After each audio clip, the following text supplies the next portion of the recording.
Welcome to Speed Fem, a podcast series created to promote a more equitable, inclusive and aware corporate culture. Here we are at the final episode, and what better moment than this to take a few minutes to pause and reflect. Together, we've been on an incredible journey exploring the world of gender equity and social inclusion. We've met experts, analyzed data, uncovered stories, and shared effective strategies to build safe and inclusive work environments. We've asked ourselves questions and tried to find concrete answers. The common thread that has accompanied us through all the episodes has been the theme of intersectionality. Do you remember how in the first episode we explained that each person wears multiple identities? Imagine standing at a busy intersection with traffic coming from all directions. Discrimination can come from one direction or the other.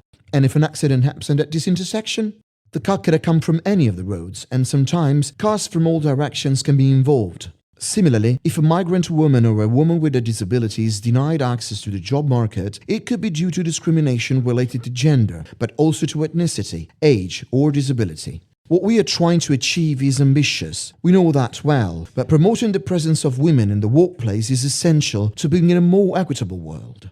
And how do we do that if not by addressing the root of the problem? We've talked about concrete initiatives that companies from various sectors are already implementing, from training programs to inclusion and support policies for both male and female workers, to the promotion of female leadership and fostering a culture of respect. These projects encourage companies to take responsibility not only towards their employees, but also towards their communities. These are important steps because they go beyond the professional or private life divide, offering a real chance for cultural change even for those not directly involved. Think, for people, of the work reintegration project that Angie has implemented. The reintegrated person was able to acquire specific and personal skills, becoming more self-aware and gaining a new perspective on life. At the same time, the company began breaking down gender-related stereotypes and was able to engage employees in a project that made them feel part of an inclusive and aware environment.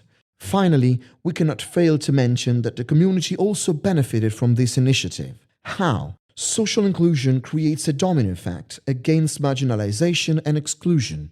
Today, one person, tomorrow two, and who knows how many the day after. The same approach has been adopted by Sky, Vodafone, Well, Boda Ecopacking, Olympia Autos, Clearmuse Tours, Patini and Deloitte. For some, it was easier, for others, less so. And yet once you remove the first brick from the wall and see what's on the other side, there's no going back. And the other companies watching may be the ones who in the near future will help you remove the remaining bricks. What have we learned with Speed Fem? We have learned that change is possible, but it requires awareness and action. First step, recognize disparities. Second step, educate and train. Third step, act with concrete and measurable policies. What future do we see for this project? Speed Fem cannot and does not want to stop here at this final episode. Our journey has just begun, and we want to leave you with an open ending, with the awareness that these results and best practices will continue to spread, and that the companies involved will continue to integrate their tools into solid diversity, equity, and inclusion strategies. And what about the companies that have not yet adopted best practices? Well, if you're listening, here's some advice. Take inspiration and bring what you've learned into your spaces. Make it your own and talk about it with your people.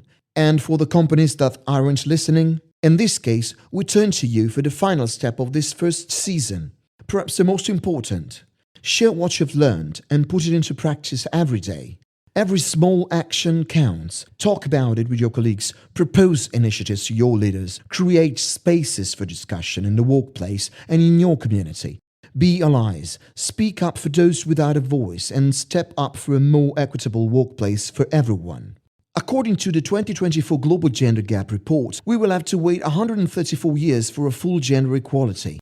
Join us in being part of this change. Let's bring forward this goal. Let's not wait another 134 years. We truly believe in it. Stay tuned. This is Speed Fem, towards a more equitable workplace for everyone. See you in the next episode.